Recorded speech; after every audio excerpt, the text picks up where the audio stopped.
ఇర్మియా గ్రంథము 32వ అధ్యాయం. ఇర్మియా గ్రంథం 32వ అధ్యాయం 26, 27 వచనాలు నేను చదువుతాను, జాగ్రత్తగా వినండి. ఇర్మియా గ్రంథము 32వ అధ్యాయము 26, 27 వచనాలు.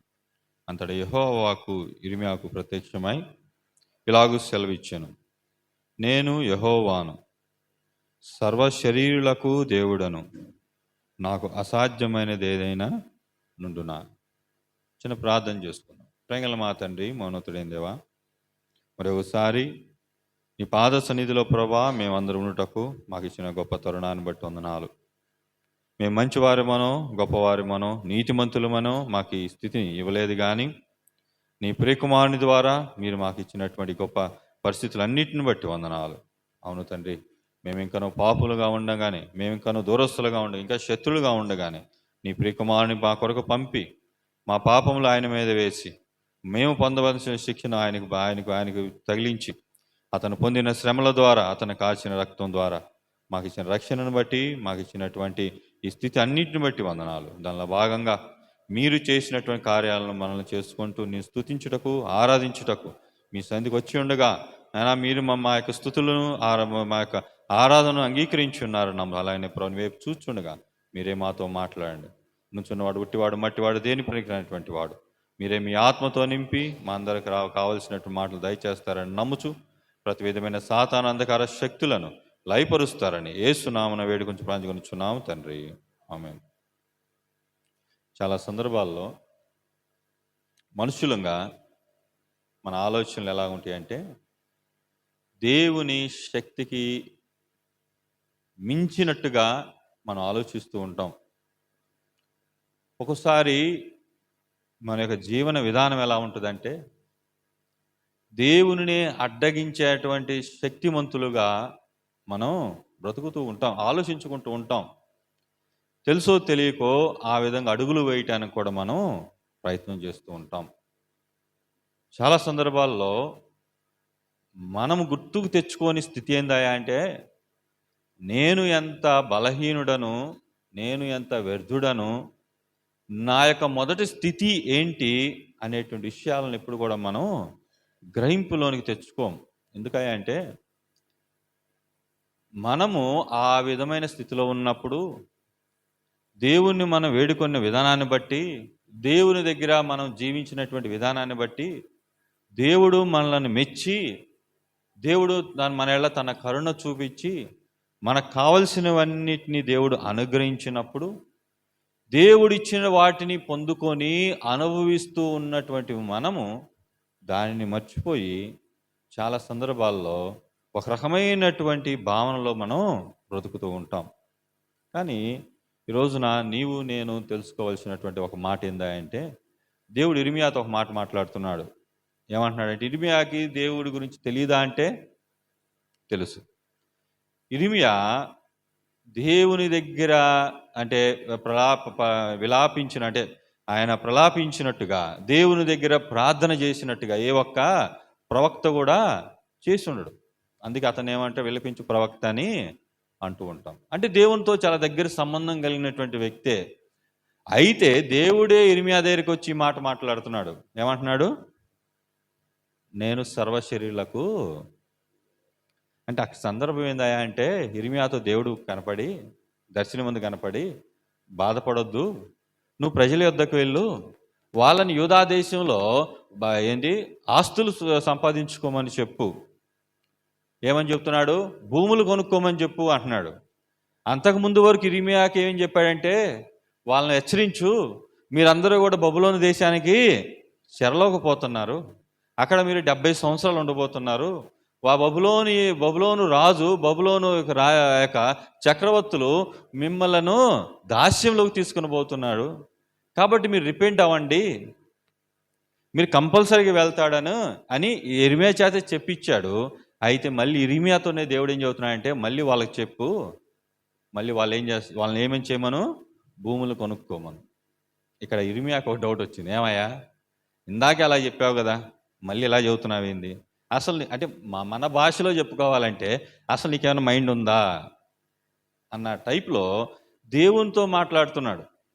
అప్పుడు దేవుడు ఏమంటున్నాడు? ఇర్మియా మర్చిపోయాడు. దేవుడు ఏందో మర్చిపోయాడు, దేవుని స్థితి ఏందో మర్చిపోయాడు, దేవుని యొక్క ఉన్నతమైనటువంటి పరిస్థితులు ఏందో మర్చిపోయాడు, దేవుని శక్తి సామర్థ్యాలను మర్చిపోయాడు. ఏమంటున్నాడు? అసలు నువ్వు చెప్పింది నీకేమైనా అర్థమవుతుందా? అప్పుడు దేవుడు ఇర్మియాతో అన్న మాట ఏందా అంటే, నేను నీకు మాత్రమే దేవుడిని కాదు, ఎవరికి దేవుడను? బబులోనుకు కూడా దేవుడను. బబులోనుకు మాత్రమే కాదు, భూమి మీద ఉన్నటువంటి సర్వ ప్రాణికి, సర్వ సృష్టికి దేవుడు ఎవరు? నేనే. దేవుడు నేనైనప్పుడు, సర్వ సృష్టి నాకెందే ఉన్నప్పుడు, సర్వ సృష్టి మీద అధికారము లేకపోతే ప్రభుత్వము ప్రభావం మొత్తం నాదైనప్పుడు నేను చేయలేనిది ఏమైనా? కాబట్టి మరో మాటలు మాట్లాడుకుని నేను చెప్పింది చూడండి. నేను దినాన అంటే గడిచినటువంటి వారంలో ఒక ఇద్దరిని కలిశాను. అఫ్కోర్స్ వాళ్ళందరూ ఆ ఇద్దరిని మీరు ఎక్కడైనా చూసి ఉండవచ్చు. అందరూ విశాఖపట్నంలో ఉంటున్నాం కాబట్టి, మీరందరూ కూడా మొదటి నుంచి ఉన్నటువంటి వారే కాబట్టి ఏదో సందర్భంలో వాళ్ళని చూసుంటారు.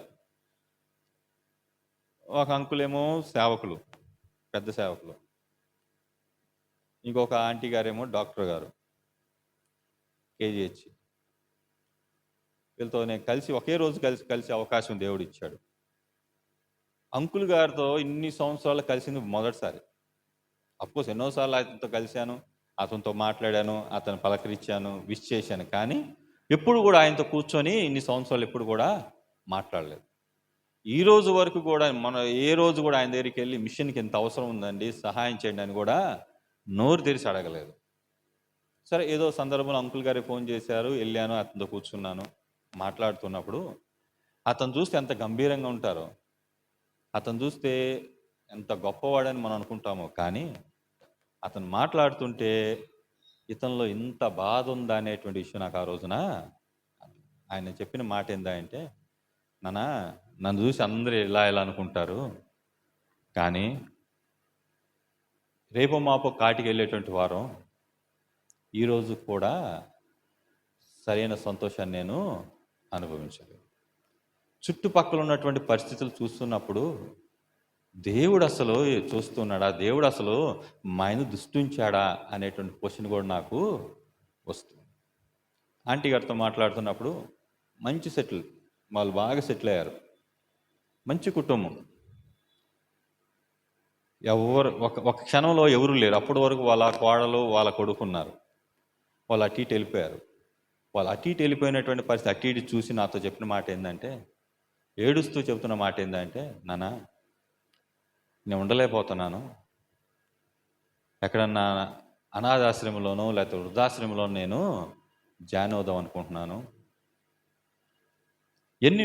ఎన్ని ఈ రోజున దేవుడు నీతో నాతో ఎందుకు మాట్లాడాలని ఆశపడుతున్నాడంటే, చాలా సందర్భాల్లో రేపటి గురించి మనం ఆలోచించకుండా ఈరోజే నాది అన్నట్టుగా మనం బ్రతుకుతూ ఉంటాం. అదేంటండి మీరేమంటారు, రేపటి గురించి ఎంత వచ్చొద్దని బైబిల్ అంది కదా, రేపు నీది కాదు కదా, రేపొద్దు నేను బ్రతుకుతాను అనేటువంటి షూరిటీతో ఉండొద్దు. అదైతే షూర్ కాదంటలేదు. అయితే రేపు ఏదో జరగబోతుంది. ఈరోజు నేను చేసేటువంటి ప్రతి కార్యానికి రేపొద్దున ఒక రోజు నేను ప్రతిఫలం నేను పొందబోతాననేటువంటి జ్ఞానం కలిగి బ్రతుకు. వాళ్ళేం తప్పులు చేయలేదు. సో ఒకవేళ వాళ్ళే మనుషులం కాబట్టి ఎక్కడైనా ఏదైనా తప్పులు చేసినా దేవుని మహాకృపల వాళ్ళు రక్షించబడినటువంటి వ్యక్తులే, క్షమాపణ పొందినటువంటి వ్యక్తులే, ఈ రోజున పరిచర్యలు అనేక రకాలుగా సహకరిస్తున్నటువంటి వ్యక్తులే. కానీ వారి హృదయంలో నుంచి వచ్చినటువంటి మాటలు ఒక్కసారి ఆలోచించండి.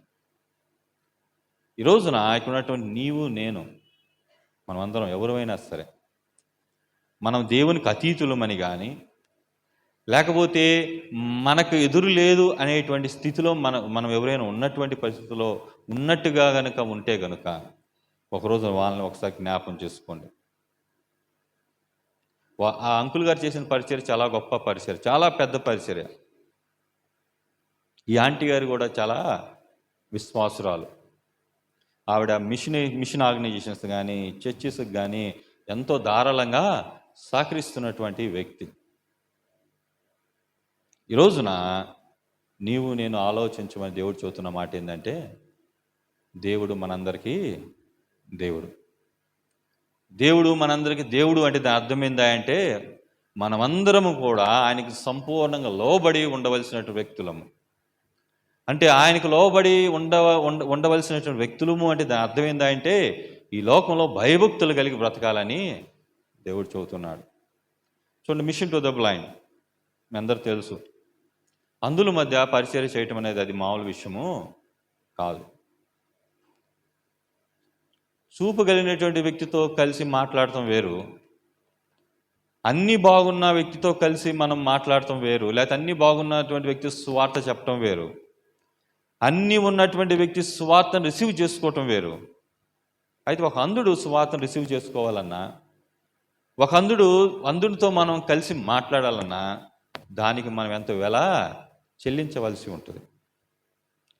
మొన్నటి ఈ యొక్క మధ్యకాలంలో మా యొక్క డైరెక్టర్ గారు మాతో మాట్లాడుతూ, మిషన్ టు ద బ్లైండ్ ప్రారంభించి 33 సంవత్సరాలు అయింది. ఇప్పుడు మనం 34వ సంవత్సరంలోకి ఎంటర్ అవుతూ ఉన్నాం. ఇది 34వ సంవత్సరం మేము పనిచేస్తున్నాం. ఈ 33 సంవత్సరాలుగా మనం ఎంతమందిని రీచ్ అయ్యాము అనేటువంటి స్టాటిస్టిక్స్ ఆయన చూసినప్పుడు ఆయన వెలుగుచ్చినటువంటి లెక్కలు చాలా ఆశ్చర్యాన్ని కలిగించినాయి. 33 సంవత్సరాలుగా మిషన్ టు ద బ్లైండ్ ఉన్నటువంటి మిషనరీస్ అందరూ కలిసి పరిచర్య చేస్తే ఇప్పటి వరకు మేము ఎంతమందిని కలవగలిగామంటే ఎంతమంది కలిసి ఉంటాం ఊహిస్తారా? ఇందాక అన్న చెప్పాడు, దగ్గర 4 కోట్ల మంది అందులో ఉన్నారు భారతదేశంలో 2011 జనాభా లెక్కల ప్రకారం. అయితే మా డైరెక్టర్ గారు చెప్పినటువంటి లెక్క ఏందా అంటే 8 లక్షల మంది సరాసరి. సుమారుగా మిషన్ టు ద బ్లైండ్ 32 సంవత్సరాల్లో ఎంతమందిని కలిసిందయా అంటే ఎంతమందిని? 8 లక్షల మందిని.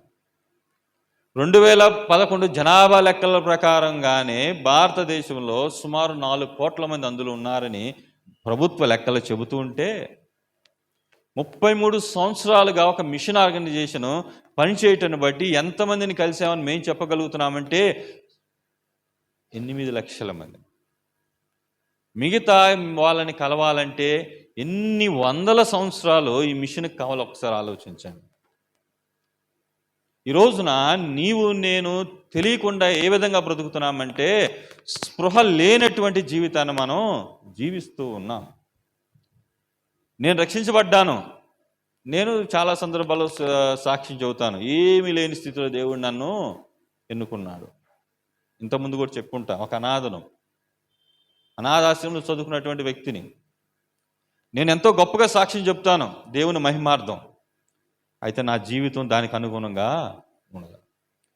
ఎక్కడో దేనికి పనికిరాని నన్ను దర్శించి దేవుడు నన్ను ఇంతగా గొప్ప చేసి ఈ రోజున మీ మధ్య నుంచొని దేవుని వాక్యాన్ని పంచుటకు ఆయన రాయబారిగా నన్ను పెట్టగలిగాడంటే, అంటే అంతగా నన్ను ఆశీర్వదించడానికి ఆయన నా యందు ఆసక్తి చూపెట్టాడు అని నేను చెప్పేటువంటి వ్యక్తిగా ఉన్నానంటే, నేను ఇతరుల ఎడల ఇంకెంత ఆసక్తి కలిగి ఉండాలి అనేటువంటి విషయాన్ని నేను గుర్తు చేసుకోవాలి.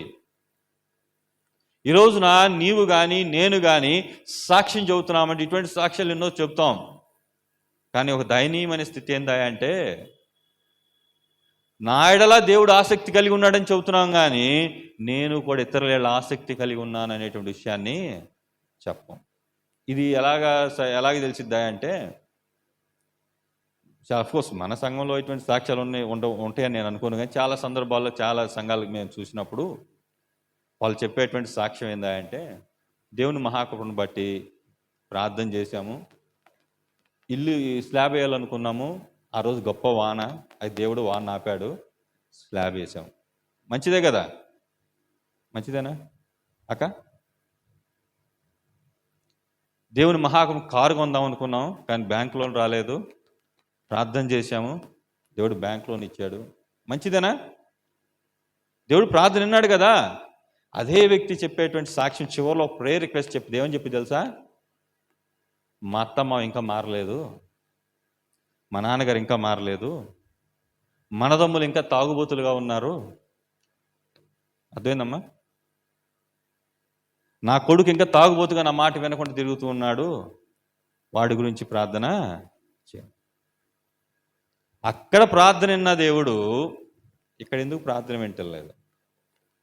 అక్కడ ప్రార్థన వింటున్నాడని చెప్పుకొని స్తుతించు అని చెప్తున్నటువంటి నీవు ఇక్కడ కూడా ఎందుకు స్తుతించమని చెప్పలేకపోతూ ఉన్నావు? కారణం ఏంటి? తప్పు ఎక్కడుంది? అసలు దేవుడు నీ ప్రార్థన వింటున్నాడా? లేకపోతే నీ కోరికలను బట్టి నువ్వు బ్రతుకుతూ దాన్నే దేవుని చిత్తమని దేవుని చిత్తానికి ఆపాదించి నిష్టానుసారంగా బ్రతుకుతూ దేవుని మీద తోసేస్తూ ఉన్నావా? ఒక దగ్గర ప్రార్థన వింటున్నా దేవుడు, ఇంకో దగ్గర వినకుండా ఉంటాడా? స్లాబ్ వేయాలి, వాన పడుతుంది, ప్రార్థన చేసిన వెంటనే దేవుడు విన్నాడు.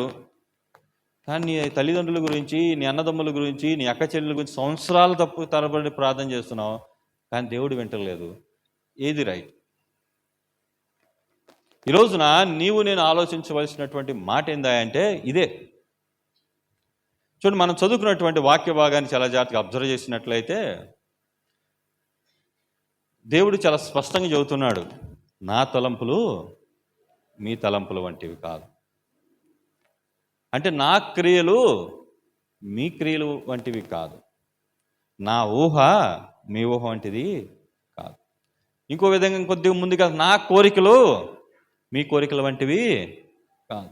ఇంకొద్దిగా ముందుకెళ్తే, నా చిత్తం మీరు అనుకుంటున్నటువంటి చిత్తం వంటిది కాదు. చూడండి, చదువుకున్నటువంటి వాక్య భాగం చాలా జాగ్రత్తగా అబ్జర్వ్ చేయండి. మార్క్స్ వార్త 5వ అధ్యాయం, అందరూ బాగా సుపరిచితమైనటువంటి వాక్య భాగం.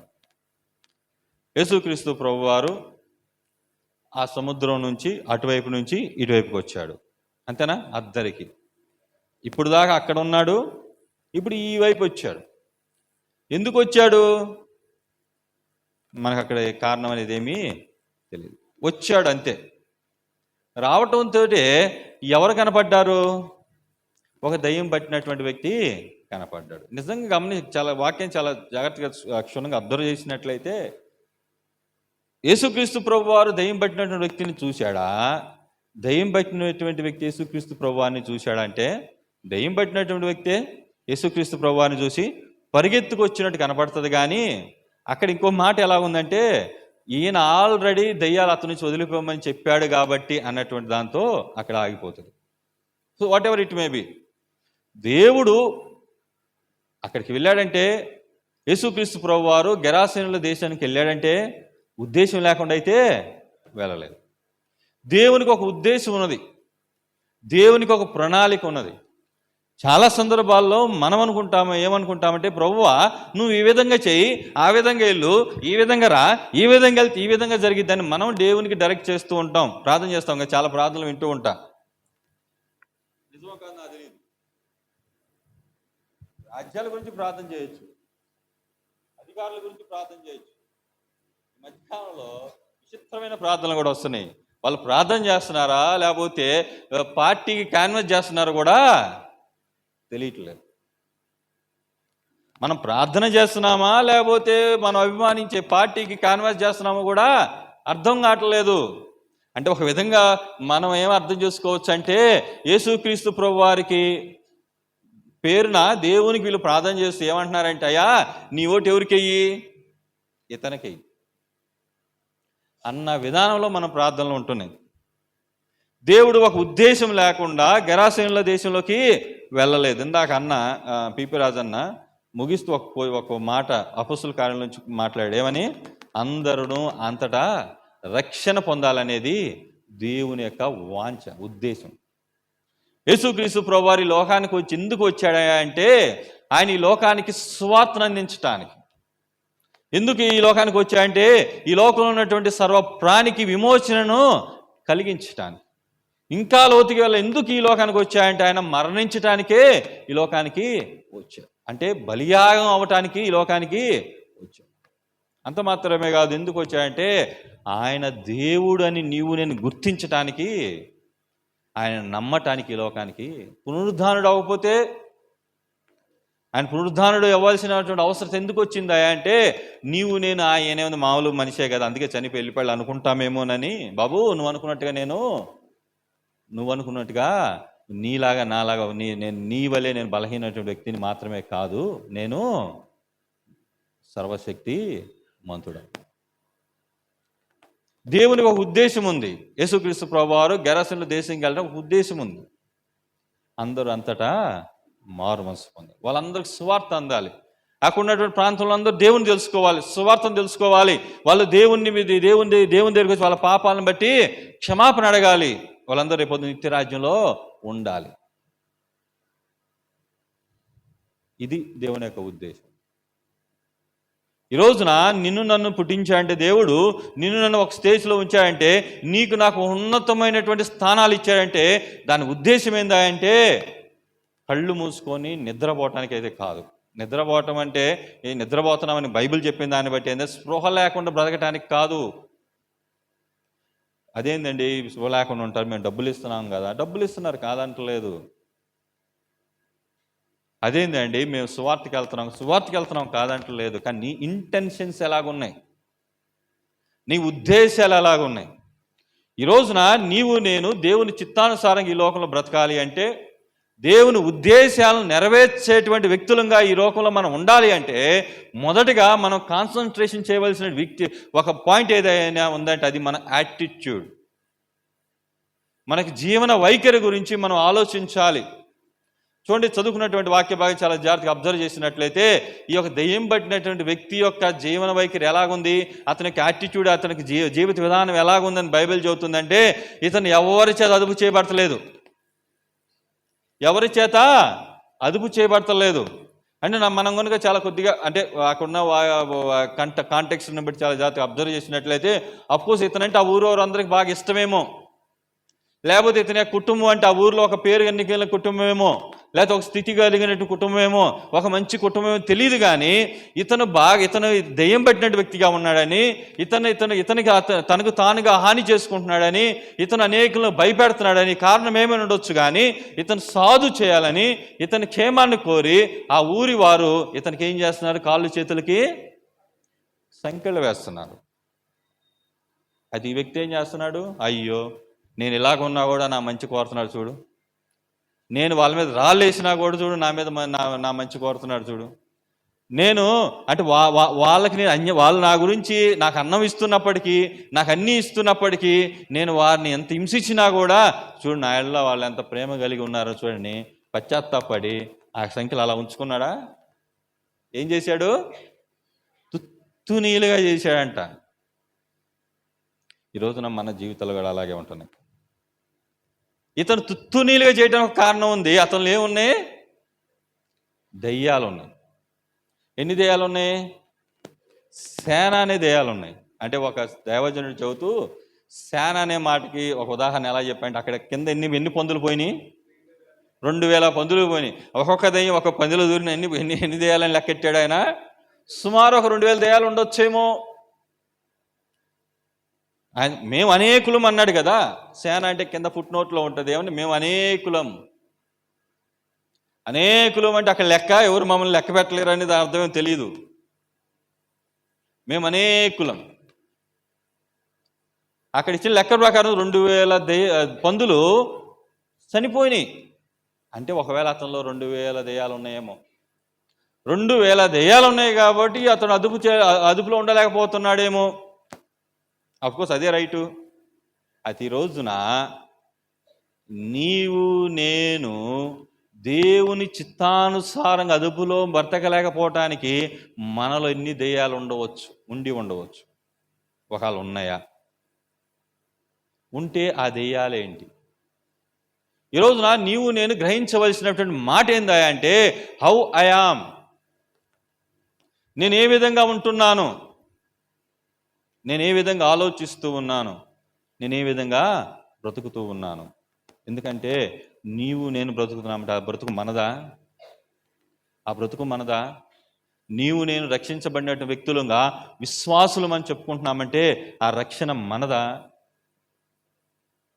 లేకపోతే నీవు నేను నీతిమంతుల సమాజంలో మనం ఉన్నామంటే ఆ యొక్క నీతి అనేది నీ సొంతమా లేకపోతే నా సొంతమా? అంటే అల్టిమేట్గా మన సొంతం కానప్పుడు, మనం వేరే వాళ్ళ సొంతం అయినప్పుడు, మనం వేరే వాళ్ళకు అనుగుణంగా మనం బ్రతకాలి కదా. అయితే ఈ రోజున నా బ్రతుకు ఎలాగుంది? ఈ రోజునకున్న ప్రతి ఒక్కరం కూడా ఆలోచించవలసినటువంటి ఒక విషయం ఏంటంటే, నేను ఏ విధంగా బ్రతుకుతూ ఉన్నాను. అఫ్కోర్స్ నేను కూడా ఇదే వ్యక్తి గురించి కిందకు వచ్చినప్పుడు కానీ ఆలోచించినట్లయితే ఈ వ్యక్తి ఎలా ఉన్నాడు? స్వస్థ చిత్తుడై అనే దానికంటే చివరికి ఒక మాట చదివి నాకు బాగా నచ్చినటువంటి మాట ఏంటంటే, అయ్యా నేను నీతో వచ్చేస్తానయ్యా అన్నప్పుడు దేవుడు యేసుక్రీస్తు ప్రభువు ఏమంటాడు? వద్దు, నువ్వు ఎక్కడికి వెళ్ళాలి? నీ ఊరికి వెళ్ళు. ఇతనేమన్నాడు? నేను సేనా పట్టిందే, నా గురించి తెలీదా? నా గురించి నీకు తెలుసు కదా ఆల్రెడీ, మరి నాకే నువ్వు ఎదురు చెబుతున్నావు అన్నాడా? ఏమన్నాడు? మరో మాట లేకుండా ఇతనేం చేశాడు? యేసుక్రీస్తు ప్రభువారి మాటకు లోబడి తన ఊరికి వెళ్ళాడు. ఎంత డిఫరెన్స్ ఉందో ఒకసారి ఆలోచించి. కాళ్ళు చేతులు కట్టబడినటువంటి వ్యక్తి, తుత్తునీలు చేసుకున్నటువంటివి, అంటే ఆ యొక్క చైన్స్ని లేకపోతే ఆ సంఖ్యలను తుత్తునీలుగా చేసినటువంటి వ్యక్తి యేసుక్రీస్తు ప్రభువు ఒక మాట చెప్పంగానే మరో మాట చెప్పకుండా లోబడి ఎక్కడికి వెళ్ళాడు? తన ఇంటికి. ముందు ఎలాగున్నాడు, ఇప్పుడు ఎలాగున్నాడు?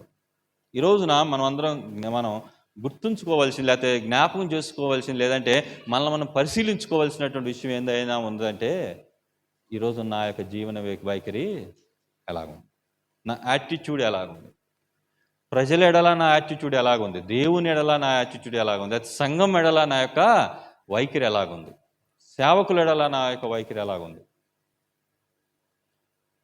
నేను నిన్ను చూడలేకపోవచ్చు, లేకపోతే మీరు నన్ను చూడలేకపోవచ్చు, లేకపోతే నేను మిమ్మల్ని చూడలేకపోవచ్చు, నా గురించి మీకు తెలియకపోవచ్చు, లేకపోతే మీ గురించి నాకు తెలియకపోవచ్చు. అయితే ఒక విషయం జ్ఞాపం చేసుకోండి, మనందరిని సృష్టించింది ఎవరు? దేవుడు. మనందరి మీద అధికారి ఎవరు? ఆయనకి ఏది కూడా మరుగులేదు. ఈ రోజున క్రైస్తవులంగా, విశ్వాసులంగా ఒక ఉన్నతమైన స్థితిలో ఉన్నామని, దేవుని మహాకృపను బట్టి బ్రతుకుతున్నామని చెప్పుకున్నటువంటి మనము ఎప్పుడు ఆలోచించుకోవాల్సిన విషయం ఏంటంటే, నా వైఖరి ఎలాగుంది, నా జీవన వైఖరి ఎలాగుంది, నాకు జీవితం ఎలాగుంది, నా యాటిట్యూడ్ ఎలాగుంది, నా ఆలోచన ఎలాగుంది. రెండోదిగా ఈ యొక్క పాఠ్యభాగం నుంచి చూసుకోవాలి అంటే, దేవుని యొక్క ఆలోచనలు, దేవుని యొక్క ఉద్దేశాలు మన జీవితం ద్వారా జరగాలి అంటే, మన జీవితం ద్వారా నెరవేర్చబడాలి అంటే, దేవునికి మహిమ తేవాలంటే, మొదటగా మన జీవన వైఖరి గురించి ఆలోచించవలసి ఉంటే, రెండోదిగా మనం ఎక్కడ ఉంటున్నాం అనేది కూడా ఆలోచించాలి. మనందరికీ తెలుసు కదా, చర్చెస్లోనే మనం రెగ్యులర్గా చర్చెస్లో కానీ, అఫ్కోర్స్ ఇక్కడ చాలామంది టీచర్స్ ఉన్నారు. సో అంటే ఇక్కడ దాని గురించి సపరేట్ చెప్పనవసరంలా, ఎరా నువ్వు ఎక్కడ ఉన్నావు అంటారు, అవునా కదా. నేను కూడా ఒక 5 years కాలేజీ లెక్చర్గా పనిచేశాను కాబట్టి చాలామంది లెసన్ చెప్పేలాగా చూస్తూ ఉంటారు, కళ్ళు కూడా ఆర్పరు. దాని అర్థం ఏంది? వాడు ఇక్కడ లేడు. ఎరా నువ్వు ఎక్కడ ఉన్నావు అనేది ఒక్కోసారి మనం చాక్ పీస్ వేయాల్సి వస్తుంది. వేసినా కూడా వాడికి ఏమది రాదు, ఇలా కళ్ళు వేసుకుని అలాగే చూస్తాడు, అంటే వీడు ఎక్కడో ఉన్నాడు. అంటే మన చర్చిలోనే ఉంటాం, బాడీ అనేది ప్రజెంటే, మైండ్ అనేది మనం రక్షణలో ఉన్నామని భావ్యంలోనే ఉంటాం. జనంలోకి రక్షణ ప్రజెంట్ అని చూపెట్టుకుంటాం, కానీ మనం రక్షణ అనేది ఉందా లేదో తెలియదు మనకి. రక్షణను కొనసాగించుకోవాలని బైబిల్ చెబుతుంది, కానీ ఒకసారి రక్షించబడ్డాక సరిపోద్దులు అన్న టైపులో మనం బ్రతుకుతూ ఉంటాం. అందుకే దావీదు అంటే, ప్రభువా రక్షణానందాన్ని నాకు తిరిగి ప్రసాదించు అని వేడుకుంటూ ఉంటాడు. ఈ రోజున రక్షించబడినటువంటి నీవు నేను ఆలోచించవలసిన మరొక విషయం ఏంటంటే, నేను ఎక్కడ నివసిస్తున్నాను, ఎక్కడ బ్రతుకుతున్నాను, ఎక్కడ ఉంటున్నాను. చూడండి, ఈ యొక్క వ్యక్తి గురించి కానీ ఒకసారి ఆలోచించినట్లయితే, ఇతను ఎక్కడ ఉంటున్నాడమ్మా? సమాధుల్లో ఉంటున్నాడు. ఆ ఊరు లేదా? దెయ్యాలు పెట్టిన వాళ్ళు చాలామంది ఇళ్ళలో కూడా ఉండేవాళ్ళు ఉంటారుగా. ఇప్పుడైతే మనకి దెయ్యాలు పెట్టిన వాళ్ళు కనబడతలేదు, కానీ మేము చిన్నప్పుడు అంటే గుంటూరులో మేము ఉన్న ప్లేసుల్లో ప్రతి సాయంత్రం ఏదో ఒక ఇంట్లో అరుపులు వస్తాయి, దెయ్యం పట్టిందని. కరెక్ట్ 6-7 గంటల వంగలు చీకటి పడే సమయంలో ఏదో ఒక ఇంట్లో, ఎస్పెషలీ మా నాయనమ్మ అవుతుంది, దూరపు చుట్టాలనుకుంటా, మా పిన్నికి ఎప్పుడు రోజు 6-7 గంటలకి విచిత్రమైన అక్కడ నుంచి ఆ ఇంట్లో నుంచి విచిత్రమైన సౌండ్స్ వస్తూ ఉంటాయి. కంట్రోల్ చేయలేవరు. అప్పుడు నాకెంత మహా అయితే 5 సంవత్సరాలు ఏదో ఉండొచ్చేమో. అంటే అఫ్కోర్స్ ఈ రోజుల్లో మనకి అటువంటి దెయ్యాలు పట్టినటువంటి వ్యక్తులు అంతగా ఎవరు బయటికి కనబడతలే. ఇప్పుడు దెయ్యాలు పట్టినట్టుగా చేష్టలు బయటికి కనబడతలేదు. అఫ్కోర్స్ ఆ రోజుల్లో బయటికి కనపడేవాళ్ళు కాబట్టి వెంటనే అతను ఎక్కడ తీసుకెళ్లేవాళ్ళు, పాస్టర్ గారి దగ్గరకో చర్చికో తీసుకెళ్ళి ఆ రోజంతా చర్చిలో ఉంచేవాళ్ళు. మేము హాస్టల్లో చదివినప్పుడు మా యొక్క వార్డునికి ఒకసారి దెయ్యం పట్టినప్పుడు ఆమె యొక్క యాక్టివిటీస్ డిఫరెంట్గా ఉంటాయి కదా. ఆవిడని తీసుకొచ్చి చర్చిలో పెట్టి మధ్యలో పెట్టి చుట్టూతో మేమందరం కూర్చొని మా అంకులు ఏం చేశారంటే హోల్ నైట్ ప్రేయర్ చేయండి రా అన్నారు. ఆమె ఒక్కొక్క ప్రార్థనకి ఒక అరగంట గడిచే సమయానికి ఆమెలో జరుగుతున్న మార్పులు చూస్తే భయం వేసింది. ప్రార్థన చేయాలంటే భయం వేస్తుంది, వణుకు వస్తుంది. కానీ దేవుడు అంటే విశ్వాసం, అన్నిటికంటే మా అంకులు అంటే భయం. దాంతో ప్రార్థన చేసేవాళ్ళం. ఉదయానికి ఆవిడ ఆ రోజు నుంచి ఈ రోజు వరకు దెయ్యం ఉందని మళ్ళీ దెయ్యం పట్టినట్టు ఎప్పుడు కూడా వినలేదు. ఈ వ్యక్తి సమాధుల్లో ఉంటున్నాడు, అంటే సమాజానికి దూరంగా ఉంటున్నాడు, ప్రజలకు దూరంగా ఉంటున్నాడు, ఏమీ పట్టనటువంటి వ్యక్తిగా ఉంటున్నాడు, నా ఇష్టం అనుకున్నటువంటి జీవితాన్ని జీవిస్తూ ఉన్నాడు. ఇంత మాత్రమే కాదు, ఈ వ్యక్తికి ఎవరైనా భోజనం చేస్తున్నారనో లేకపోతే ఇంకొకరు ఎవరైనా అతనికి సహాయం చేసే ఎవరైనా అటు సైడ్ వస్తుంటే ఈ వ్యక్తి ఏం చేస్తున్నాడు, పూలు చల్లి మనం వెల్కమ్ చేస్తున్నాడా? ఏం చేస్తున్నారు? రాళ్ళు చల్లి, అంటే రాళ్ళు ఇసిరేసి అతన్ని వాళ్ళని భయభ్రాంతులు చేస్తూ ఉన్నాడు. ఒక విధంగా చెప్పాలంటే ఈ వ్యక్తి అంటే ఊరోళ్ళందరికీ భయం వేసింది. అసలు అతని దగ్గరికి వెళ్ళాలంటే భయపడుతూ ఉన్నారు. ఒకసారి ఆలోచించండి. ఫ్రాక్షన్ ఆఫ్ మూమెంట్, అంటే సెకండ్సో నిమిషాలో గంటలైందో మనకు తెలియదు. కానీ చివరిలో చూస్తే ఈ వ్యక్తి ఎక్కడ ఉన్నాడు? యేసుక్రీస్తు పాదాల దగ్గర కూర్చొని ఉన్నాడు. యేసుక్రీస్తు పాదాల దగ్గర కూర్చొని ఉన్నాడంటే ఈ వ్యక్తి ఒక్కడే కూర్చొని ఉన్నాడా? యేసుక్రీస్తు ప్రభువు ఎక్కడికి వెళ్ళినా కూడా అతనితో పాటు ఎంతో మంది ఆయన శిష్యులు ఉంటారు, ఆయన్ని విశ్వసించే వాళ్ళు ఉంటారు లేదా? లేదా ఆయన దగ్గర ఉంటే భోజనం పెడతారని ఆయన వెంబడించే వాళ్ళు ఉన్నారు. ఆయన దగ్గర ఉంటే స్వస్థత వచ్చిందని స్వస్థత పొందుకోవాలని ఆశపడినటువంటి వ్యక్తులు కూడా ఉండవచ్చు. ఏదైనా కానీ ఆయన వెళ్తూ ఉండంటే ఆయనకు ఒక సమూహం వెళ్తూ ఉంది. ఆ సమూహంలో కలిసి ఆ సమూహంతో యేసుక్రీస్తు ప్రభువారి పాదాల దగ్గర కూర్చొని యేసుక్రీస్తు ప్రభువారు చెప్పే మాటలు వింటూ ఉన్నాడు. ఈ రోజున విశ్వసిస్తున్నటువంటి నీవు, ఈ రోజున రక్షింపబడినటువంటి నేను, సేవ చేస్తున్నటువంటి నేను కానీ, విశ్వాసమైన నువ్వు కానీ ఎవరైనా ఆలోచించవలసిన ఒక విషయం ఏంటంటే, నేను ఎక్కడ బతుకుతూ ఉన్నాను, నేను ఎక్కడ ఉంటూ ఉన్నాను, నా నివాసం ఎక్కడ ఉన్నది? నీ నివాసం, నా నివాసం ఎక్కడ ఉన్నదని ఎలా తెలిసిద్దా అంటే, నా యొక్క క్రియలను బట్టి, నా యొక్క జీవన విధానాన్ని బట్టి నేను ఎక్కడ బ్రతుకుతున్నాను అనేటువంటి విషయాన్ని నాకు తెలుసు. నేను నా భార్య మంచోళ్ళం అనుకో, చక్కగా ప్రార్థన చేసుకుంటున్నాం అనుకో, ప్రార్థన అనగానే మేము చక్కగా పకడ్బందీగా రోజు కూర్చుంటున్నాం అనుకో, మా పిల్లలు కూడా చర్చిలో ఎలా కూర్చుంటారు? మా పిల్లలు చర్చిలో పడుకుంటున్నారు అనుకో, మా పిల్లలు చర్చిలో ఆటలాడుతూ ఉన్నారనుకో, మా పిల్లలు చర్చిలో అటు ఇటు పరిగెత్తుతూ ఉన్నారనుకో, దాని అర్థం ఏంటి? ఇంట్లో మేము సరిగా వాళ్ళని ప్రేయర్లో కూర్చోబెట్టు. ఈ రోజున నీవు నేను గ్రహించవలసినటువంటి విషయం ఏంటంటే, నా నివాసం ఎక్కడ ఉన్నది? అతని నివాసం సమాధుల్లో ఉంది కాబట్టి అతని జీవన వైఖరి చాలా డిఫరెంట్గా ఉంది. అయితే ఎప్పుడైతే అతను యేసుక్రీస్తు ప్రభువారి యొద్దకు వచ్చి యేసుక్రీస్తు ప్రభువారి యొక్క స్వస్థత పొంది యేసుక్రీస్తు ప్రభువారిని కాంటాక్ట్ అయ్యాడో అతని యొక్క నివాసం మారింది. అప్పటి వరకు సమాజానికి దూరంగా ఉన్నటువంటి వ్యక్తి ఇప్పుడు సమాజంతో కలిసి యేసుక్రీస్తు ప్రభువారి యొద్ద పాదాల యొద్ద కూర్చున్నటువంటి వ్యక్తిగా ఉంటుంది. ఈ రోజున విశ్వాసులు అని చెప్పుకుంటున్నట్టు మనము, దేవుని కృపలో బ్రతుకుతున్నామని ప్రకటించుకుంటున్నట్టు మనము ఆలోచించవలసినటువంటి రెండో మాట ఏంటంటే, మన యొక్క నివాసం, మన యొక్క జీవితం ఎక్కడ ఉన్నది, మన నివాసం ఎక్కడ ఉన్నది, మనం ఎక్కడ బ్రతుకుతూ ఉన్నాం, మనం ఎక్కడ తిరుగుతూ ఉన్నాం, మనం ఎక్కడ మాట్లాడుతూ ఉన్నాం, ఏమి మాట్లాడుతూ ఉన్నాం. ఈ యొక్క ప్యాసేజ్ ద్వారా దేవుడు నీతో నాతో మాట్లాడాలనుకుంటున్న మాట ఏంటంటే, నీ జీవన వైఖరి ఎలా ఉంది, నీ నివాసం ఎక్కడుంది, నీ మాటలు ఎలాగున్నాయి, నీ యొక్క బ్రతుకు ఎలాగుంది, నీ బ్రతుకు ఎవరితో ఉంది, నీ సహవాసం ఎవరితో ఉంది అనేటువంటి విషయాల గురించి ఇక్కడ దేవుడు మాట్లాడాలని ఆశపడుతూ ఉన్నాడు. ఊరక రాయలేదు ఆ మాట. దేవుడు ఉట్టిగా పెట్టలేదు ఆ యొక్క ప్యాసేజ్ని. దేవునికి ఒక ఉద్దేశం ఉంది. నీ గురించి ఉద్దేశం ఉంది, నా గురించి ఉద్దేశం. ఎలాగైతే ఆ యొక్క దెయ్యం పట్టినటువంటి వాని ఎడల దేవుడు ఒక ఉద్దేశం కలిగి ఆ యొక్క ఊరి దాకా వెళ్ళాడో, ఆ విధంగా దేవుడు నీ ఎడల నా ఎడల ఒక ఉద్దేశాన్ని కలిగి ఉన్నాడు. మూడోదిగా మనం ఈ యొక్క ప్యాసేజ్ నుంచి నేర్చుకోవాల్సినటువంటి మాట ఏంటంటే, ప్రజలకు మనల్ని మనం ఏ విధంగా చూపెట్టుకుంటున్నాం, ప్రజలకు మనల్ని మనం ఏ విధంగా ప్రదర్శించుకుంటున్నాం అనేటువంటి విషయాన్ని మనం ఆలోచించాలి. చూడండి, ఈ యొక్క దయ్యం పట్టినటువంటి వ్యక్తి గురించి మాట్లాడుతూ పరిశుద్ధాత్మదేవుడు ఏమని రాస్తున్నాడు? చాలా సుందరంగా అతను చూసి అందరూ నువ్వు నాకు చాలా బాగున్నావురా అనేటువంటి స్థితిలో అతను ఉన్నాడని బైబిల్ చెప్తుందా? అతను ఎలాగున్నాడు? బైబిల్ ఏం చెబుతుంది? బట్టలు లేనటువంటి వ్యక్తిగా. అంత మాత్రమే కాదు, తన శరీరం అంతా గాయాలు కలిగినటువంటి వ్యక్తిగా, బట్టలు లేనటువంటి వ్యక్తిగా, అంటే అనేకుల దృష్టికి అసహ్యుడుగా, ఎవరికి కూడా ఇష్టము కానటువంటి వ్యక్తిగా ఈ వ్యక్తి అక్కడ బ్రతుకుతూ ఉన్నాడు.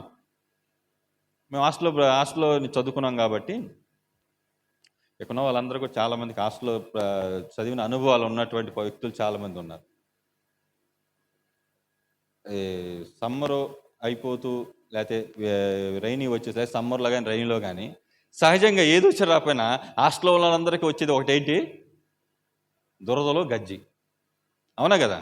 దురదలో గజ్జి అనేది కంపల్సరిగా వస్తుంది.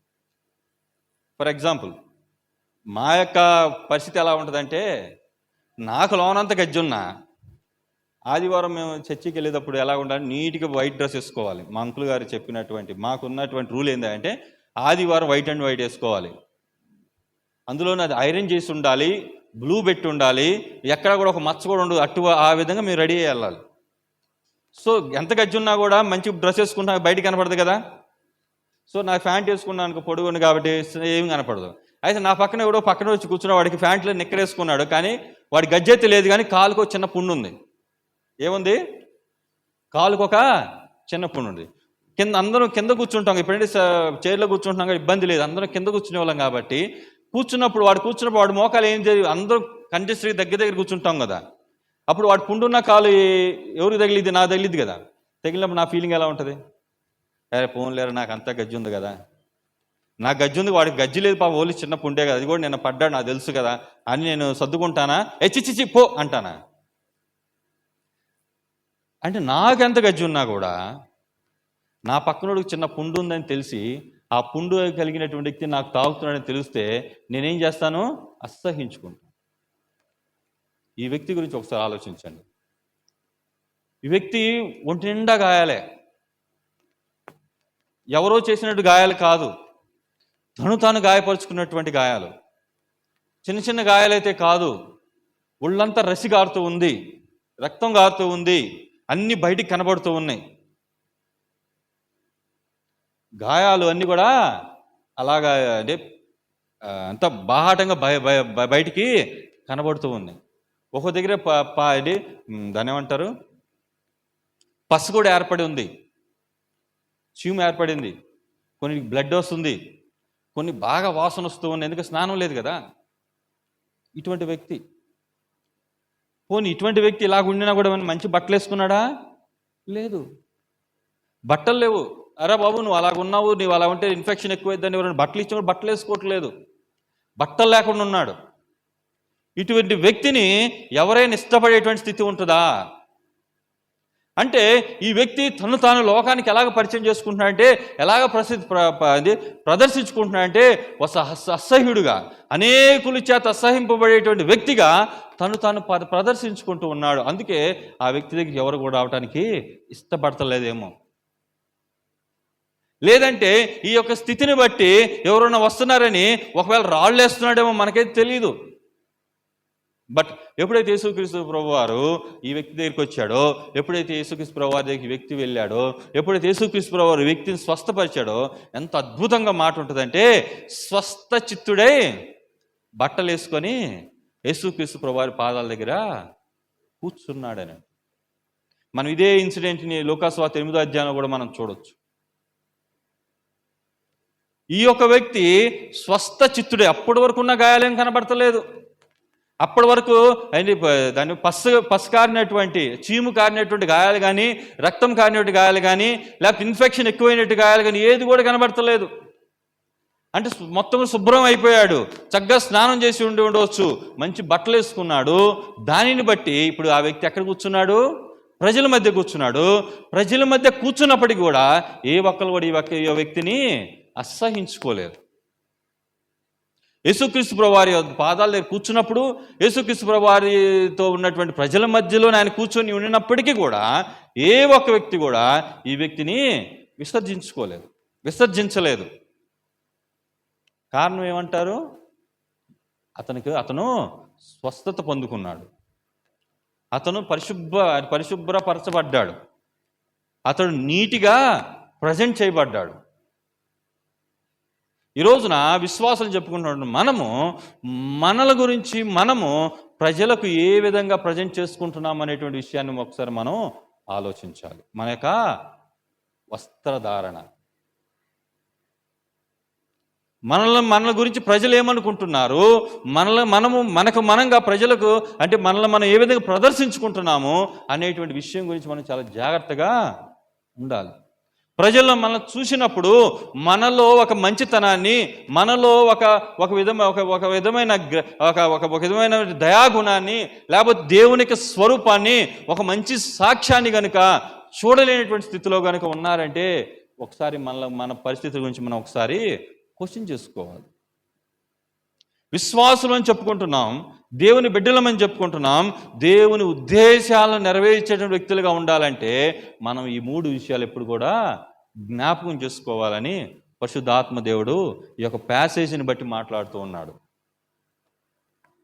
ఎప్పుడైతే ఈ యొక్క వ్యక్తి యేసుక్రీస్తు ప్రభువారి యొద్దకు వచ్చాడో, యేసుక్రీస్తు ప్రభువారి యొక్క మాట వినేటువంటి వ్యక్తిగా తాను పరిశుభ్రపరచుకున్నాడో, అదేనా దేవుని యొక్క మాటలు వింటూ దేవుని యొక్క మాటకు విధేయుడయ్యాడో, అప్పుడు ఈ వ్యక్తి చేసినటువంటి కార్యం ఎంత గొప్పగా ఉన్నదా అంటే, యేసుక్రీస్తు ప్రభు ఆ ఊరికి వెళ్ళారు, ఆ ఊరిలోకి వెళ్ళాలని ప్రయత్నం చేశాడు. కానీ ఆ ఊరి ప్రజలు ఆ యేసుక్రీస్తు ప్రభు వారిని తమ ఊరిలోకి ఆహ్వానించలేదు. వాళ్ళు ఆ యేసుక్రీస్తు ప్రభు వారు ఆ ఊరిలోకి వస్తానంటే ఎవరు కూడా అతన్ని ఆహ్వానించగా అతన్ని తిరస్కరించారు. నువ్వు మా ఊర్లోకి రావద్దని యేసుక్రీస్తు ప్రభు వారిని అక్కడి నుంచి అక్కడే బయటికి పంపాడు. ఈ వ్యక్తి కూడా అదే అదునుగా అనుకున్నాడేమో తెలియదు, కానీ నేను కూడా నీతో వస్తాను, నీతో ఉంటే అన్నీ బాగుంటుంది, నీ చుట్టుపక్కల ఉన్న వాళ్ళు చాలా సంతోషంగా ఉన్నారు, ఇప్పటివరకు నేను వీళ్ళందరినీ హింసించాను, ఇప్పటివరకు నేను వీళ్ళందరినీ నేను దూషణ చేశాను, అనేకుల మీద రాళ్ళు వేశాను, ఇప్పుడు కానీ నేను ఊర్లోకి వెళ్ళాను అనుకో, వాళ్ళు కూడా మళ్ళీ నన్ను తిడతారేమో, లేకపోతే నన్ను కొడతారేమో, నన్ను సరిగా చూడరేమో అనేటువంటి భావనలో ఉన్నాడేమో తెలియదు, కానీ నేను నీతో వస్తాను, నీతో వస్తే అన్నీ బాగుంటుంది అనేటువంటి భావనలో నేను కూడా నీతో వస్తాను ప్రభు అంటే, యేసుక్రీస్తు ప్రభువారు ఏమన్నా అంటే, వద్దు, నీవు నీ ఇంటికి వెళ్ళి దేవుడు నీకెట్టి కార్యాలు చేశాడో వాటిని నువ్వు చెప్పు అన్నాడు. ఆ మాటకి తను విధేయత చూపెట్టి తన ఇంటికి వెళ్ళాడు. దేవుడు తన జీవితంలో చేసినట్టు కార్యాలు చెప్పడం ప్రారంభించి తన ఇంటిలో ప్రారంభించినటువంటి వ్యక్తి ఆ దెక్కపోలి ఆ చుట్టుపక్కల ప్రాంతాలంతా కూడా చెప్పినటువంటి వ్యక్తిగా ఉన్నాడు. చూడండి, ఇదే ప్యాసేజీ నెక్స్ట్ వచనం చూసినట్లయితే 21 వచనం చూసినట్లయితే, ఏ ప్రజలైతే యేసుక్రీస్తు ప్రభువారిని వద్దన్నారో మళ్ళీ ఆ ప్రజలే యేసుక్రీస్తు ప్రభువారి కోసం ఎదురు చూస్తున్నట్టుగా చూడవచ్చు. అలాగే లూకాసు వార్త 8వ అధ్యాయంలో కూడా మనం చూసినట్లయితే చూడండి 40 జనసమూహం ఆయన కొరకు ఎదురు చూస్తుండేను కనుక యేసు తిరిగి వచ్చినప్పుడు వారు ఆయనను ఎదురు చూస్తూ ఉన్నారు. జనసమూహం ఒకప్పుడే తిరస్కరించారు, మాకొద్దు అన్నారు, నువ్వు వెళ్ళిపో అన్నారు, కానీ ఇప్పుడు ఆయన ఎప్పుడు వస్తారని ఎదురు కారణం ఏమై ఉండవచ్చు? కారణం ఏందని కానీ మనం ఆలోచించినట్లయితే అతని జీవితంలోకి జరిగినటువంటి మార్పు, అతని జీవితంలో కలిగినటువంటి మార్పు. ఆ మార్పు అనేది ఏ విధంగా కనపడిందా అంటే, ఇతని యొక్క జీవన విధానం, అప్పటి వరకు ఎవ్వరికి లోబడినటువంటి స్థితిలో ఉన్నట్టు ఈ వ్యక్తి ఇప్పుడు లోబడేటువంటి మనస్తత్వం కలిగి ఉన్నాడు. అంటే యేసుక్రీస్తు ప్రభువారి మాటకు లోబడ్డాడు. అంత మాత్రమే కాదు, ఆ ప్రజలు కూర్చోమంటే కూర్చున్నాడు, ఆ ప్రజలు స్నానం చేయమంటే చేశారు, ఆ ప్రజలు బట్టలు ఎత్తే వేసుకున్నాడు. అప్పటి వరకు ఎవరిని కూడా లెక్క చేయలేదు. అంత మాత్రమే కాదు, అప్పుడు సమాధుల్లో సమాజానికి దూరంగా ఉన్నటువంటి ఈ వ్యక్తి ఇప్పుడు సమాజంలో ప్రజలతో కలిసి ప్రజల మధ్య బ్రతకటానికి ఇష్టపడ్డాడు. అప్పటి వరకు అనేకుల దృష్టి అసహ్యుడిగా కనబడిన ఈ వ్యక్తి ఇప్పుడు మంచి బట్టలు వేసుకొని నీటిగా ఒక గౌరవప్రదమైనటువంటి స్థితిలో ఈరోజు ఉన్నాడు. ఈరోజు నా స్థితి దేవుని బిడ్డలంగా, దేవుని యొక్క విశ్వాసులంగా నేను రక్షించబడ్డామంటే దానికి ఉద్దేశం ఏంటంటే నా ద్వారా అనేకులు దేవుని దగ్గరకు రావాలి. ఈ రోజున మన ద్వారా మన సొంత వ్యక్తులే, మన సొంత బిడ్డలే, మన సొంత బంధువులే, మన కడుపులో పుట్టిన బిడ్డలే దేవుని తెలుసుకోలేని స్థితిలో ఉన్నారంటే దాన్ని ఒక్కసారి ఆలోచించండి. నువ్వు రక్షించబడి నేను రక్షించబడి ఉపయోగము ఏంటి? ఒక వ్యక్తి, దయ్యం పట్టినటువంటి వ్యక్తి, సమాజానికి దూరంగా ఉన్నటువంటి వ్యక్తి, సమాజం చేత అసహింపబడినటువంటి వ్యక్తి యేసుక్రీస్తు ప్రభువారి దగ్గరికి వచ్చి యేసుక్రీస్తు ప్రభువారి దగ్గర స్వస్థత పొందుకొని ఆయన మాటలు విని ఆయన మాటలని విశ్వాసం ఉంచి ఆయన మాటకు విధేయుడు చూపెట్టి తన ఇంటికి వెళ్ళి తను బ్రతికమన్నట్టు బ్రతికిన కారణాన్ని బట్టి ఆ ఊరు, ఆ చుట్టుపక్కల ఊరు అందరూ కూడా యేసుక్రీస్తు ప్రభువారు ఎప్పుడు వస్తారని, ఆయన మాటలు ఎప్పుడు వింటామా అని ఆయన కొరకు ఎదురు చూస్తూ ఉంటే ఇన్ని సంవత్సరాలు ఇన్ని మేలు పొందుకొని అనుభవిస్తున్నటువంటి మన జీవితం ద్వారా ఎంతమంది క్రీస్తు వైపు ఆకర్షింపబడుతూ ఉన్నారు. ఈరోజు నా మిషన్ టు ద ప్లాంట్ చేస్తున్న పరిచర్య అదే. అందుల మధ్య సేవ చేయడం మనుషులుగా మనకు అసాధ్యమే. అది మన వల్ల కాదు. మనం చేయాలి అంటే ఒక చూపు కలిగినటువంటి వ్యక్తి దేవుని గురించి చెప్పాలంటే అనేక క్వశ్చన్స్. అదే చూపు లేనటువంటి వ్యక్తి దేవుని పరిచయం చేయాలంటే అసలు ఆయనే దేవుడైతే మమ్మల్ని ఎందుకు అందుడుగా పుట్టించాడు అని క్వశ్చన్ అడగరా? ఆయనే దేవుడైతే మమ్మల్ని ఎందుకు ఒక విధంగా చూస్తున్నాడు అని అడిగితే పరిస్థితి ఏంటి? ఎన్నో ప్రశ్నలు కలిగినటువంటి వ్యక్తులు వాళ్ళు, సమాజం చేత తిరస్కరింపబడినటువంటి వ్యక్తులు. నేను చాలామంది తెలుసు, సొంత తల్లి తన కుమారుణ్ణి చేయబట్టుకొని పెళ్ళిళ్ళకి కానీ ఫంక్షన్స్ కానీ తీసుకువెళ్ళడానికి సిగ్గుపడి, వీడు చిన్నప్పుడు అందుడు కాబట్టి చిన్న వయసు, ఇంట్లో చిన్నోడు, ఎప్పుడన్నా ఇంటికి అంటే ఫంక్షన్స్కి వెళ్ళినప్పుడు అమ్మ నేను అసలు మారం చేస్తే వద్దు అని కొట్టేదంట, తిట్టేదంట. కానీ వినకపోతే ఒకసారి బలవంతంగా తీసుకెళ్లేదంట. తీసుకెళ్తున్న సమయంలో వాడిని గిచ్చేదంట, కొట్టేదంట, చెవి మెల్లిపెట్టేదంట. కారణం ఏం చెప్పనా, వీడు అందుడని వాళ్ళ బంధువులు ఎవరైనా చూస్తే వీళ్ళని చిన్న చూపు చూస్తారేమోనని వీడికి వీరిగా వెనక్కి వెళ్ళే విధంగా చేయాలని వాడిని గిచ్చటం, కొట్టడం, అంటే చెవులు మెల్లబెట్టడం చేసేదట. అతను మా హెడ్ ఆఫీస్లో ఉండే ట్రైనింగ్లో అతనితో మాట్లాడుతున్నప్పుడు అతను చెప్పినటువంటి మాటలు. ఈ రోజున మనకు వైజాగ్లో చాలామంది బ్లైండ్స్ ఉన్నారు. మన చుట్టుపక్కల చాలామంది బ్లైండ్స్ హోమ్స్లో ఉంటూ ఉంటారు. హోమ్స్లో ఉన్న వాళ్ళు ఎవరో కూడా అనాథలు కాదు. బ్లైండ్ హోమ్స్లో ఉన్న ఎవరు అనాథలు కాదు. తల్లిదండ్రులు ఉన్నటువంటి వారే, మంచి స్థితి కలిగినటువంటి వ్యక్తులు చాలామంది ఉన్నారు. కానీ వారు వాళ్ళ ఇంటిలో తగిన ప్రేమను పొందుకోలేని కారణాన్ని బట్టి, తగినటువంటి సంరక్షణను పొందుకోలేని కారణాన్ని బట్టి, తగినటువంటి ప్రోత్సాహాన్ని పొందుకోలేనటువంటి కారణాన్ని బట్టి ఈరోజు హాస్టల్స్లో ఉన్నారు. అటువంటి వారికి దేవుని ప్రేమను చూపెట్టాలా, అటువంటి వారి దగ్గరికి సువార్తను తీసుకువెళ్ళాలా అంటే ఇది ఎంత కష్టసాధ్యమైందో ఒకసారి ఆలోచించండి. ఆల్రెడీ వెక్స్ అయిపోయినటువంటి ప్రజలన్నా, దేవుడన్నా ఒక రకమైన ఏహభాయం కలిగినటువంటి ప్రజలు, వారి యొద్దకు దేవుని ప్రేమను తీసుకువెళ్ళాలా, వారికి దేవుని సువార్తనివ్వాలా, వాళ్ళని పరలోక రాజ్య వాసులుగా చేయాలా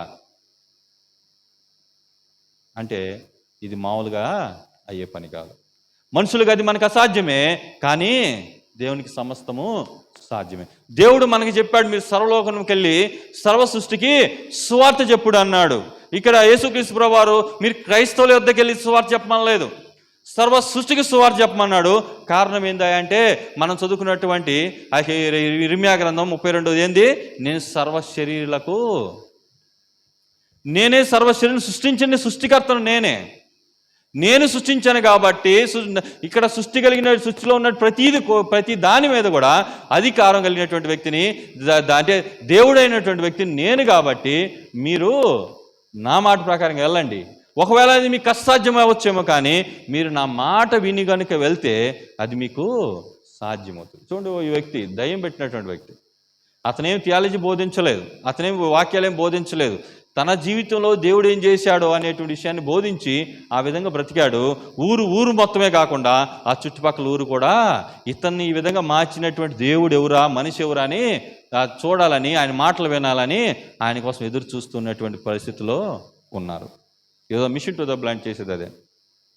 మేము అందులో అయినటువంటి వారికి చూపు ఇవ్వలేకపోవచ్చు, ఇంకోటి ఇవ్వలేకపోవచ్చు. కాబట్టి మేము చేసే మాట ఏందంటే, మేము చేసే పని ఏంటంటే వీళ్ళు క్రీస్తు వైపు ఆకర్షింపబడాలి. మా జీవితాల ద్వారా, మా బ్రతుకుల ద్వారా, మా మాటల ద్వారా, మా క్రియల ద్వారా వీళ్ళు క్రీస్తు వైపు ఆకర్షింపబడాలి. ఎందుకంటే మన వైపు ఆకర్షింపబడితే, మన మీద ఆధారపడితే వాళ్ళ జీవితాలు మారవు. కానీ వీళ్ళు కనుక దేవుని మీద ఆధారపడితే, అంటే తమ సృష్టికర్త వైపు మీద తిరిగి ఆయన మీద ఆధారపడితే వాళ్ళ జీవితాలు కంపల్సరిగా మారుతాయి. ఈ రోజున పిపిరాజు ఉన్న ఆయన సాక్ష్యం అదే. అట్లాగే ఎంతోమంది ఉన్నారు. ఇటువంటి వాళ్ళందరికీ సువార్తను తీసుకువెళ్ళాలి, సువార్త తీసుకువెళ్ళాలి. వాళ్ళందరూ రక్షణ పొందుకోవాలి. వాళ్ళందరూ ఈ లోకంలో ఒక గౌరవప్రదమైన జీవితాన్ని జీవించాలి. దేవునికి అసాధ్యమే, కానీ దేవుని కార్యాలు జరగాలంటే ఆ జరిగే విధంగా నీవు నేను అవకాశాలు ఇస్తున్నామా లేదనేది ఆలోచన. దేవుడు నీ నాలో ఒక ఉద్దేశం కలిగి ఉన్నాడు.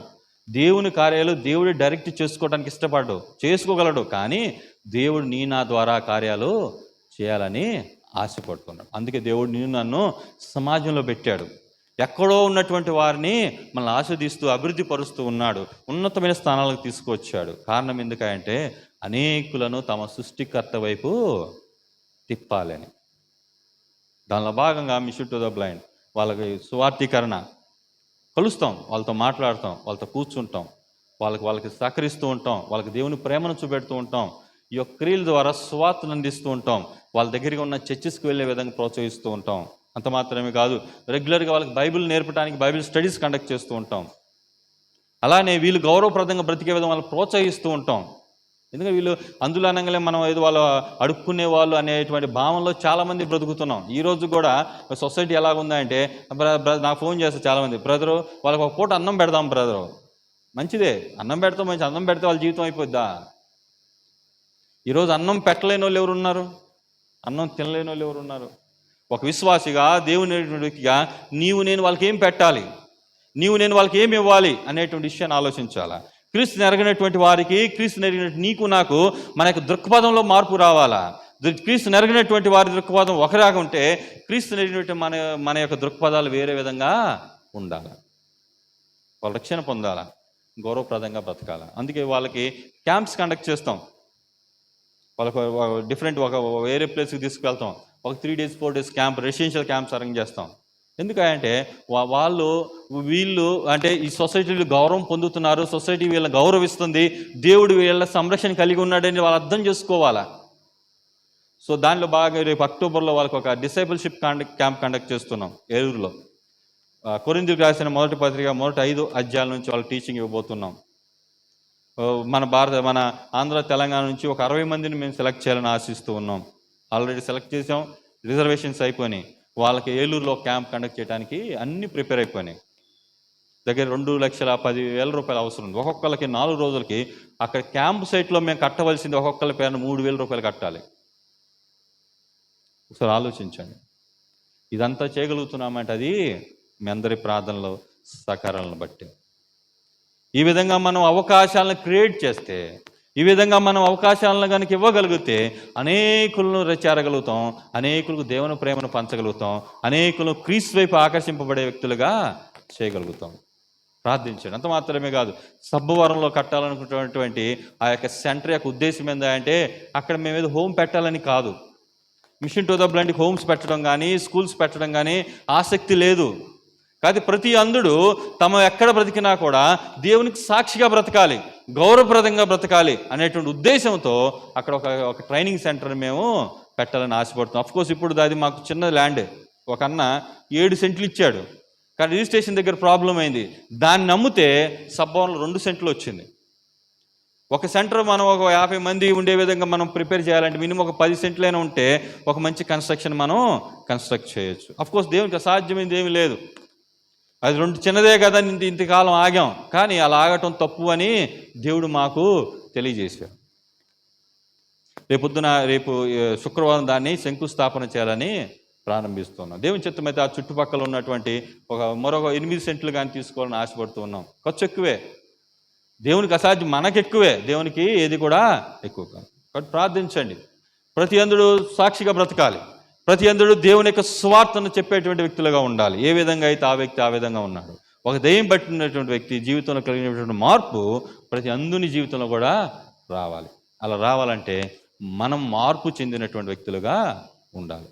ఈరోజు నా దేవుడు ఈ యొక్క దెయ్యం పట్టినటువంటి వ్యక్తి ద్వారా నీతో నాతో మాట్లాడుతున్న మాట ఏంటంటే, ఒకప్పుడు నేను నా ఇష్టానుసారంగా ఉన్నా, ఎందుకంటే క్రీస్తు నాకు తెలియదు, నా సృష్టికర్త నాకు తెలియదు, నేను వేరే వాళ్ళ యొక్క ప్రోద్బలంతో బ్రతికా.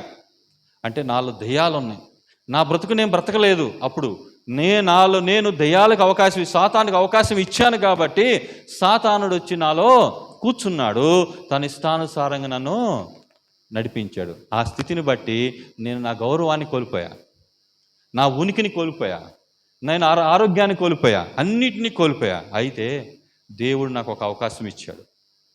దేవుడే నా దగ్గరికి రావటం మొదలుపెట్టాడు. నేను ఆ పరిస్థితిని చూశా, పరిగెత్తుకుంటూ వెళ్ళా, ఆయన దగ్గర సాగిలు పడ్డా, ఆయన నన్ను ముట్టాడు, స్వస్థపరిచాడు. ఈరోజు నా జీవితం మారింది. ఎంతగా మారిందంటే, నేను మారాను కదని నేను సరిపెట్టుకోలేదు, నాతో పాటుగా అనేకులు మారాలని, అనేకులు తమ సృష్టికర్తను తెలుసుకోవాలని, అనేకులు ఆ సృష్టికర్తనే సేవించేటువంటి వ్యక్తులుగా ఉండాలని నేను వారి మధ్య ఒక సాక్షిగా బ్రతికాను. యేసుక్రీస్తు ప్రభువు 2000 సంవత్సరాల క్రితం ఎందుకు వచ్చాడు? మనందరిని రక్షించడానికి స్వయాన దేవుడు. చూడండి, మన హెబ్రీయులకు రాసిన పత్రిక 1:4 వచనాలు చూసినట్లయితే, ఆయన దేవుని యొక్క మూర్తిమత్తమై ఉన్నాడు, దేవుని యొక్క మహిమకు కారణమై ఉన్నాడు. ఒకసారి చదువుకొని క్లోజ్ చేసుకుందాం. చూడండి, హెబ్రీయులకు రాసిన పత్రిక పూర్వకాలం 2వ వచనం చదువుతాను. హెబ్రీయులకు రాసిన పత్రిక 1వ అధ్యాయము 1, 2, 3, 4. ఆ దినముల అంతమందు కుమారుని ద్వారా మనతో మాట్లాడాడు. ఆయన ఆ కుమారుని సమస్తమునకు వారసునిగా నియమించాను, ఆయన ద్వారా ప్రపంచంలో నిర్మించాను. ఆయన దేవుని మహిమ యొక్క తేజస్సు. దేవునికి మహిమ ఉంటే ఆ మహిమ తేజస్సు ఎవరట? ఇది లైట్ అని మనం ఎప్పుడు గుర్తిస్తాం? దానిలో వెలుగు వచ్చినప్పుడే. ఒకవేళ ఆ లైట్ దేవుడైతే వెలుగు ఎవరు? ఒకసారి ఆలోచించండి. లైట్ వేరు, వెలుగు వేరుగా ఉంటుందా? వెలుగు దేవుడైతే, బల్బు దేవుడైతే, ఆ బల్బులో నుంచేటువంటి వెలుగు ఎవరు? యేసుక్రీస్తు ప్రభువారు. అర్థమైందా? మహిమ తేజస్ యేసుక్రీస్తు ప్రభువారట. అంటే ఇప్పుడు ఆ తేజస్, ఆ యొక్క వెలుగు, ఆ బల్బు వేరువేరా? అంటే మన యొక్క అండర్స్టాండింగ్ మారాలి. యేసుక్రీస్తు ప్రభువారిని ఒక బలహీనుడిగా చూసేటువంటి వ్యక్తులుగా మనం ఉన్నామేమో. దేవుడు ఎందుకు బలహీనుడిగా అయ్యాడంటే, నిన్ను నన్ను మన బలహీనతల నుంచి మనలను విడిపించటానికి, మన బలవంతులుగా చేయటానికి, మనల్ని రక్షించటానికి. అంత మాత్రమే కాదు. చూడండి, ఆయన తత్వం యొక్క మూర్తి. మూర్తి అంటే ఏంటి? రూపం. దేవునికి రూపం ఉందా? లేదు. దేవుడు ఆత్మ స్వరూపం. దేవుని కనుక రూపంలో చూడాలంటే ఆ రూపం ఎవరట? యేసుక్రీస్తు ప్రభువారే. దేవుని కనుక నీ కళ్ళతో చూడాలంటే, నీ కళ్ళతో చూడాలని ఆశపడితే నీకు కనపడేది ఎవరు? ఈవెన్ మనం ప్రకటన గ్రంథంలో చూసిన, యెషయా గ్రంథం 6వ అధ్యాయంలో చూసిన, సింహాసనం మీద ఎవరు కనపడ? మనుష్య కుమారుని పోలినటువంటి వ్యక్తిని నేను చూశానండి. మనుష్య కుమారుడు ఎవరు? మనుష్య కుమారుడిగా వచ్చినది ఎవరు? యేసుక్రీస్తు ప్రభువారు. దేవుని యొక్క, చూడండి ఎంత చక్కగా, ఆయన తత్వం యొక్క మూర్తి మత్తమై ఉండి తన మహత్తు గల మాట సమస్తము నిర్వహించుచు పాపముల విషయంలో శుద్ధీకరణ తానే చేసి దేవదూతల కంటే, చూడండి యేసుక్రీస్తు ప్రభువారి యొక్క ఉన్నతమైన స్థితి. అంత ఉన్నతుడు ఈరోజున నా రక్షణ కారణమయ్యాడు. నిన్ను రక్షించడానికి ఆయన తన ప్రాణాన్ని పెట్టాడు, వెల చెల్లించాడు. ఈరోజున నీ కుటుంబీకులను, నీ సొంత వాళ్ళను, నీ యొక్క బంధువులను, నీ సమాజంలో ఉన్నటువంటి వారిని రక్షించుకోవడానికి నువ్వేం వెల చెల్లిస్తూ ఉన్నావు? ఒకసారి ఆలోచిద్దాం. ప్రార్థన చేయండి. దేవుని యొక్క మహాకృపను బట్టి మనమందరం కూడా ఆ యొక్క ఏ విధంగా అయితే సేన అనేటువంటి దైవం పెట్టినటువంటి వ్యక్తి స్వస్థత పొందుకొని అనేకులు క్రీస్తు వైపు ఆకర్షించడానికి కారణమయ్యాడు, ఆ విధంగా మనం కూడా ఉండలాగా దేవుడు మనకు సహాయం చేయనుగాక. ఈ యొక్క మంచి అవకాశం ఇచ్చినటువంటి దేవాతి దేవునికి, అలానే సంఘ పెద్దలకు, ఎగ్జిక్యూటివ్ మెంబర్కు, పాస్టర్ గారికి, డీకన్ బోర్డు మెంబర్స్కి, అలా మీ అందరికి కూడా ప్రోపేరా మిషన్ టు ద బ్లైండ్ పక్షాన మా హృదయ ధన్యవాదాలు తెలియజేస్తున్నాం. మిషన్ గురించి ప్రార్థన చేయండి. మిషన్ పరిచయలో పాలు పంపులు పొందండి. ప్రతి అందుడు దేవుణ్ణి ఎరగాలి, ప్రతి అందుడు ఈ లోకంలో సాక్షిగా బ్రతకాలి, ప్రతి అందుడు గౌరవప్రదమైన జీవితాన్ని జీవించాలి అనేటువంటి కృతనిశ్చయంతో ప్రార్థన చేయండి. వాళ్ళ యొక్క పరిచర్య కొరకు మీ యొక్క సహాయ సహకారాలను అందించాలని కోర్చు ఈ నా మాటలు నేను ముగిస్తూ ఉన్నాను. Thank you.